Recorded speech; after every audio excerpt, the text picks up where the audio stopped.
এই আঁখো মে তেরিতে তুই যে মনোযোগটা দিলি, এই মনোযোগটা যদি তুই পড়ার টেবিলে দিতি তাহলে তুই রাজশাহী ভার্সিটির শুধু একটা সিট না, একটা টপ পজিশন করতে পারতি।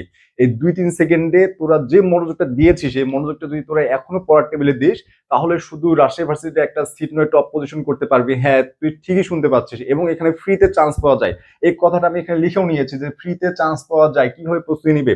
এই ফ্রিতে চান্স পাওয়া যায়, এটা আসলে কথাটা এরকম যে বাংলাদেশের মধ্যে দুইটা ভার্সিটি, সেটা হচ্ছে রাজশাহী ইউনিভার্সিটি এবং চট্টগ্রাম ইউনিভার্সিটি, এই দুইটা ইউনিভার্সিটির মধ্যে একটু টেকনিক অবলম্বন করলে তুই কিন্তু অনেক ইজিলি চান্স পেয়ে যাবি। তুই এই চান্সটা কিভাবে পাবি এবং প্রস্তুতি কিভাবে গুছাই নিবি, কি কি পড়তে হবে, গেম প্ল্যানটা কি হবে, কতগুলো দাগাবি, এই A to Z বিষয় নিয়ে আজকের ভিডিওতে আমরা কথা বলবো। তাই তোরা যারা এখন চ্যানেলটি সাবস্ক্রাইব করিসনি, নতুন আমাদের চ্যানেলে অবশ্যই চ্যানেলটি সাবস্ক্রাইব করে দিবি। তো ফার্স্টে দেখ যে ফ্রিতে চান্স পাওয়া যায়। হ্যাঁ, কথাটা একদম ঠিক, এখানে ফ্রিতে চান্স পাওয়া যায়। কারণ কিছু কিছু টেকনিক আছে, যে টেকনিক গুলো যদি তুই অবলম্বন করিস তা তুই ফ্রিতে মানে ইজিলি তুই চান্স পেয়ে যাবি।